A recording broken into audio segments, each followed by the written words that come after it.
On today's episode of Jeff Kelderman's Garage, we're road tripping to Arrowhead Stadium in Kansas City in the SHAQ Daddy.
Jeff, do you ever get tired of people like staring at this thing when you drive in? No, you don't.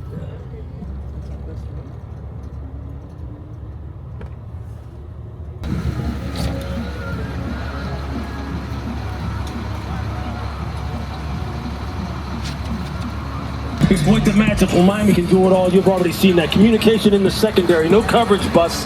They're going to have to tighten down some things defensively, especially against...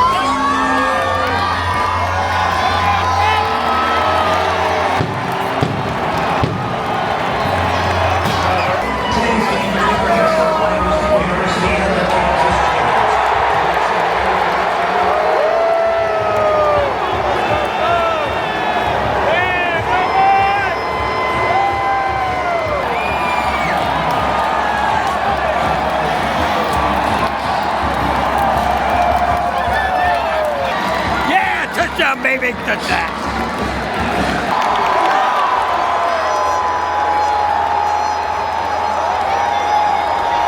Hey, Jeff Kelderman here. Welcome to my garage. For each episode, we're going to sit down, we're going to grab a hot rod, bike, a race car, and we're going to sit down and talk about how I took this car and how we turned it into what it is today. And the prize in my collection, the original Joe Dirt movie car. So when you got deer tattooed on your ribs and this car comes up for sale at Barrett Jackson, you're going to figure out a way to make it work. And I did. Speaking of American muscle, we've even got Kyle Petty's high school car right here. Hell, even my wife's car's 550 horsepower. We're even going to get out of the garage a little bit. We got a couple special places this thing's going that you're really gonna like. You're gonna follow me to the racetrack and see how good or maybe not so good a driver I am. You're gonna see a lot of Viper action. 6-speed, old school, no traction control. What could go wrong? So the football game in Kansas City didn't turn out the way we wanted, and the weather sure as hell didn't turn out the way we wanted. So we decided, we just got back, we've got her all cleaned up, and now we're gonna do the walk around in here. So what is SHAQ? What is that thing? This is like having a strip bar at a football game, man. Everybody comes up, they want to know, what the hell is this thing? This is the most beautiful truck I've ever seen, man. And they have a good reason for it, because this thing is badass, especially for something that is a 2007. So I'm gonna give you a little rundown of how the SHAQ Daddy came to be. So first of all, what do you need to know about SHAQ? How did it come up with his name? SHAQ had a truck exactly like this, but his was silver. So what is SHAQ? So the base part of SHAQ is a F-750. So I ordered this truck as a 750, so it was a 4-door. So the cab stopped here, and then it had long frame rails clear out the back. So someone would use this probably as a rollback or a big box truck. So it has a Cat C7 is the motor. It has a Allison automatic transmission. So this is a chassis, that's really designed to run, 600,000-700,000 miles. So it's a class 7. It does have air brakes. You're supposed to have a CDL. I have a CDL, but believe it or not, in the 17 years SHAQ has been on the road, we have not been pulled over once. So you know what that means? On the way to the Muscle Car and Corvette Nationals tomorrow, guess who's going to probably get pulled over? In the friendly state of Illinois. So we'll see what happens. Let's hope I didn't jinx myself. The SHAQ has been everywhere. I mean, this thing's been down to, you know, we've had it down at Daytona Bike Week. We've had it down at the Hard Rock a number of times with my good friend Chris Osceola. If you follow my series, he's with my buddy lived down in Florida that was riding side by sides with us. So we've had it down at his place. This has been at SEMA at Las Vegas. It's been to Texas, to the Alamo Bowl. It's been to Dallas, Jerry's World for the Iowa State, Oklahoma Big 12 football game. It's been all over the place. So the SHAQ starts as a 750, but it's an excursion clip on the back. So now that we're in the modern age, I probably just need to put a QR code, and I'm going to link this video to everybody watching it. So I'm going to get on my young guys to make sure that happens here before too long. So it gets an excursion clip put on it. So you're probably saying, so did you build this or what? So I did some of the work. This truck was actually built in Michigan, Pigeon, Michigan. So you got Michigan, the thumb of Michigan. Clear over here is where Alton Truck Works was, and Nick Pavlicek was the owner. And he built, I believe, about 20, 25 of these. Now, most of these guys are like, you know, athletes. You know, Drew Bledsoe had one, Chris McAllister had one, Jamal Lewis had one, Orlando Brown had one. Of course, Jeff Kelderman's got one, you know, way up, top of the athletes. They all know that, right? So anyway, he built the whole series of these. He built 2 or 3 a year, and he would use my front air ride suspension, the 4-link, which is what this has. And for a couple of years, he's like, dude, we got to make one of these. You got to make one of these. And, you know, I'm like, really, what am I going to do in this? Well, what we ended up doing is building a big tailgating rig. So we put a big stereo system in this. This seats 9 people. You put coolers in the middle if you want to, have a couple extra guests in there. We got a big TV screen in the back. We've got speakers. We got massive 18-inch subwoofers in this. I mean, you can hear the bass for literally half a mile away at a football game. We got mobile satellites, so on the way to the game, we can watch ESPN, watch the games. We can get to the game, we can watch game day. And, if we don't want to go into the game, a lot of times we'll just sit out there and watch the game on the TV. The other thing that's awesome about this thing is concerts. This has been to a gazillion concerts. Jonathan Davis has came out from Korn, saw it parked in the parking lot at one of the shows in Des Moines, clear back in like 2010. I got pictures of that.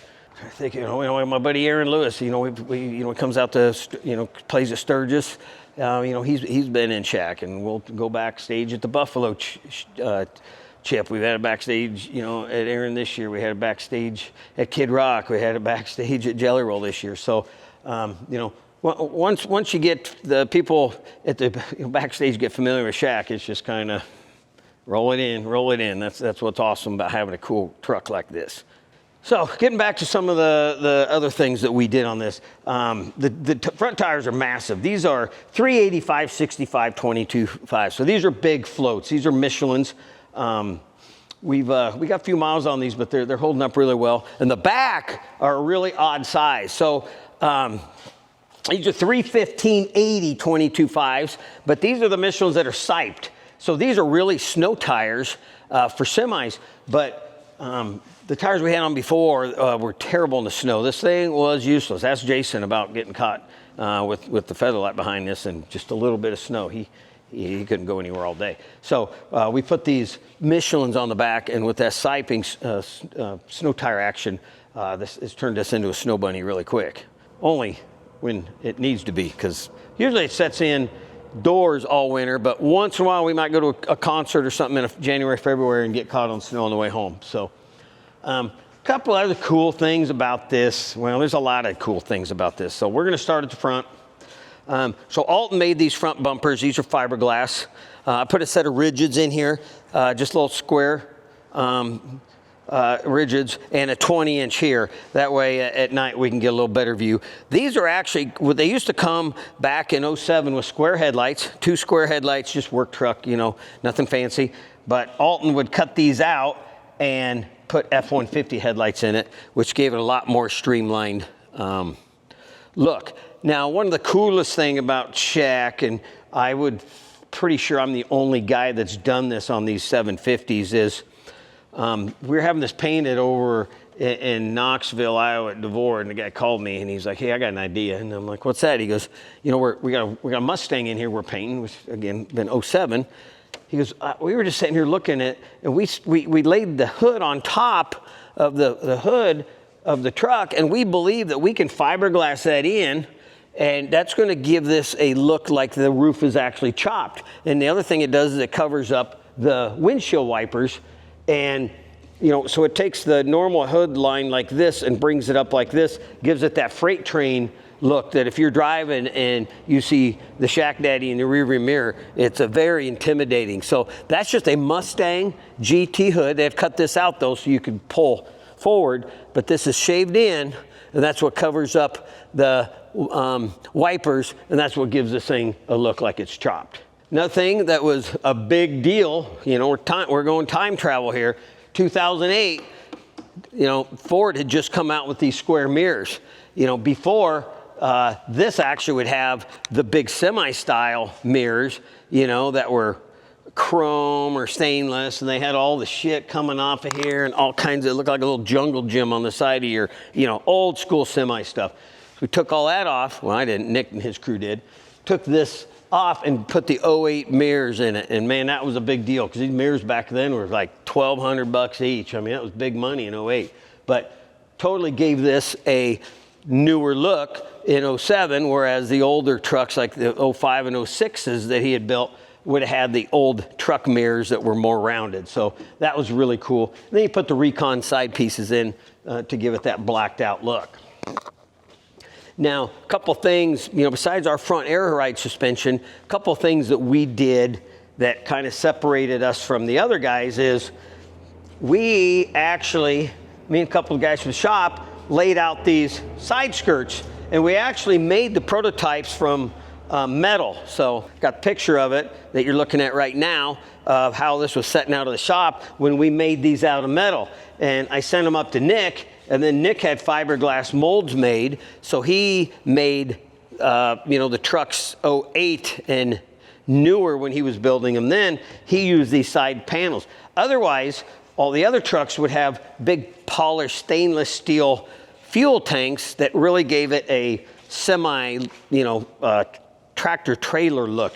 And those stainless tanks were made up in Canada, and they were polished like chrome, but man, they were expensive. I mean, I think it was like $6,000-7,000 for a pair of these big tanks, and man, that was some steep cash back then. But by doing this, we got our 2 steps, and then we got away from the semi look, which really made this. That's why SHAQ looks so good. Is it looks like a factory built something that came out of Ford that really nobody ever saw.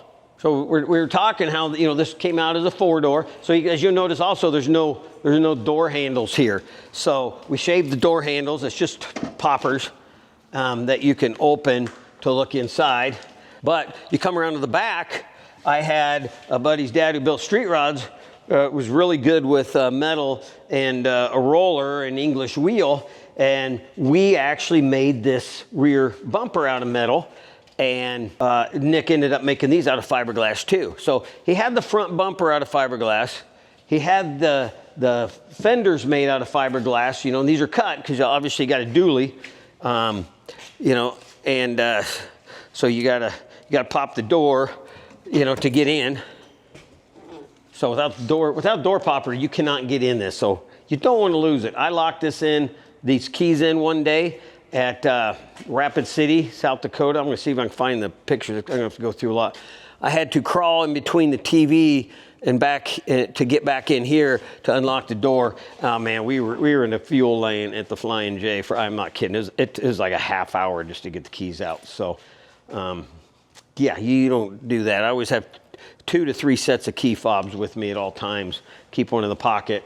Keep one on the back in here where I can get to it.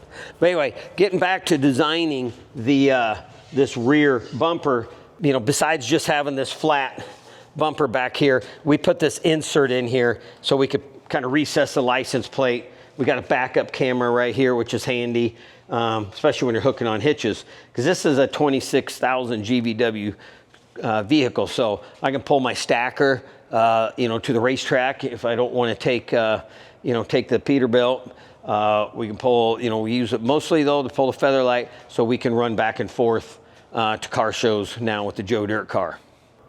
The traditional ones would have just a pickup bumper and then some big mud flaps. So you can imagine this, if I took this rear bumper off and put a pickup bumper on it and put mud flaps on it, we took the side skirt off and put semi-tanks on it, it just doesn't look that good. So that's what made me so proud when we built SHAQ, is I had a vision and we wanted something that looked like it rolled out of the R&D department, where someone told Ford engineers, just build the ultimate kick-ass truck. Don't care how much it costs, just get it done. I don't have my hitch in here. Usually I got my booster so I can get up here and lift this up, but it's always fun to see people's reaction when you open up the back doors of the SHAQ truck. I think my camera guy got a little excited the other night at the football game, so we'll hide that from him. We don't want to distract them too much. But yeah, so we've got our 50-inch TV that's tied in to the direct TV. So when we get to the ball games, we can flip the game on. Obviously, you can see we got massive amount of speakers here.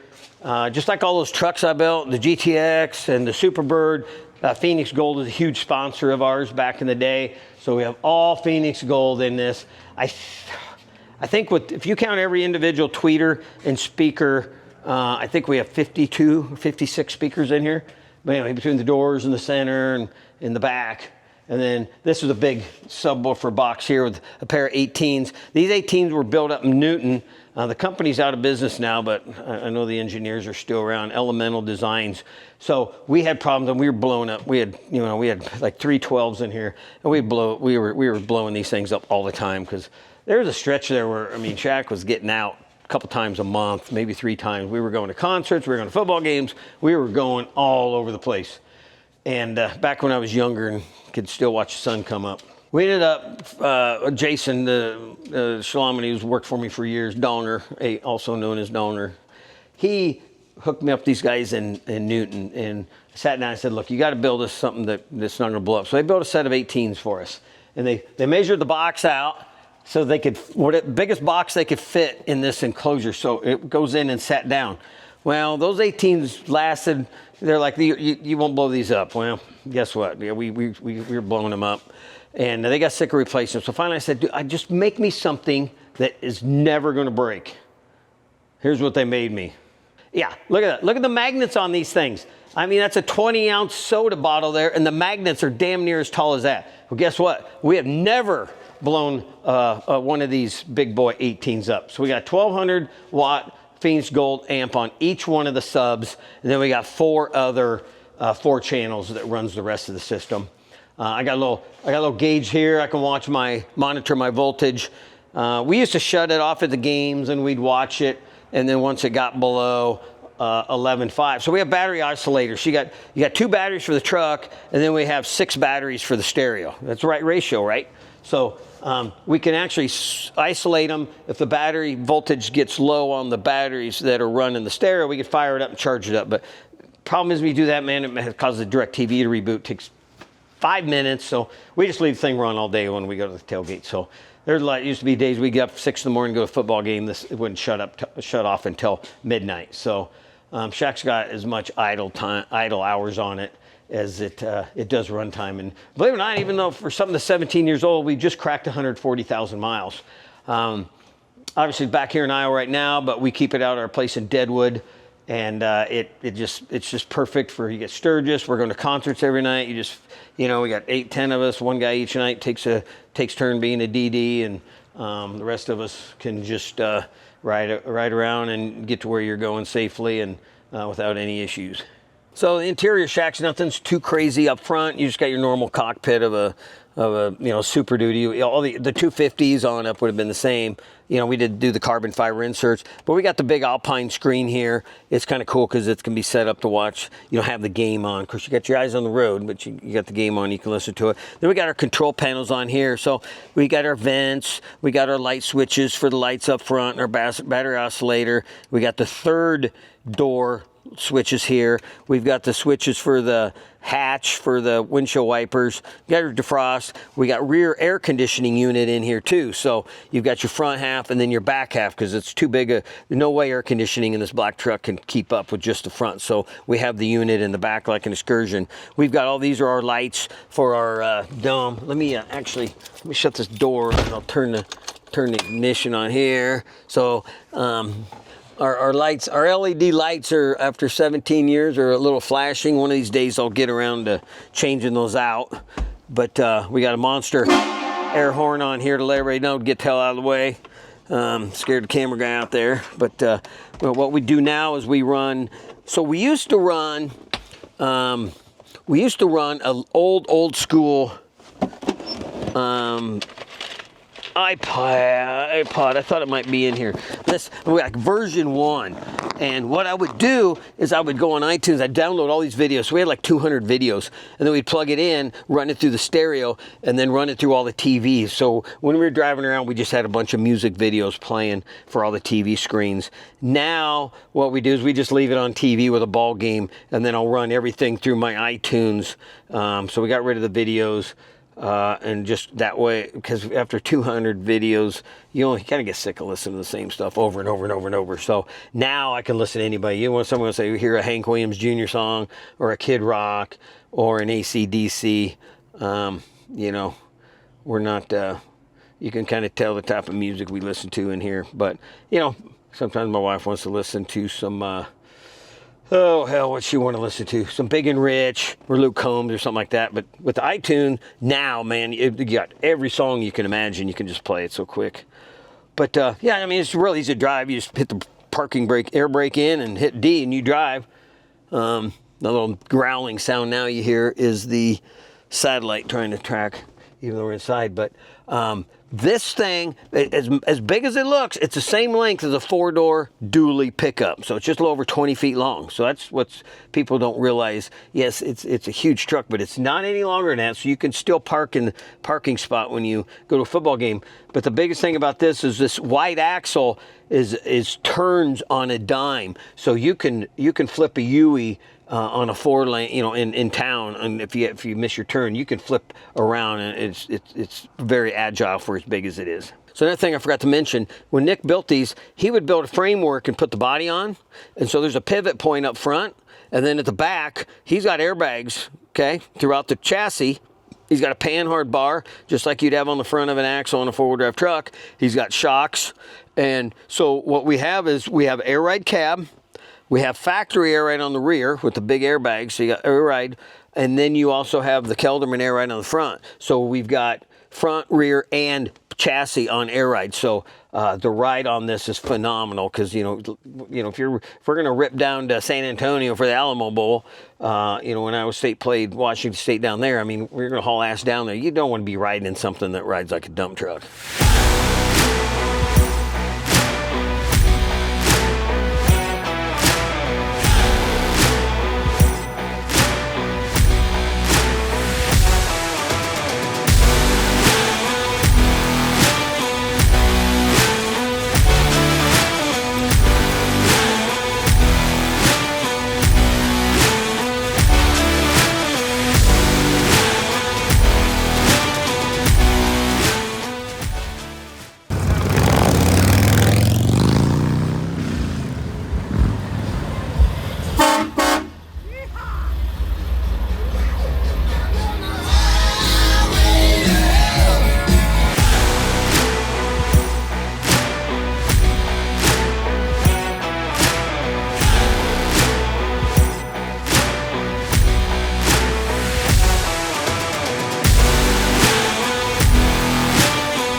Hit the like button, subscribe button, tell your friends, tell your enemies, anybody who wants to hang out with the Kelderman crew. You can find us at Kelderman Trucks on Instagram. I'm at jdeerte on Instagram. And on YouTube, we're Kelderman Manufacturing. Same thing on Facebook.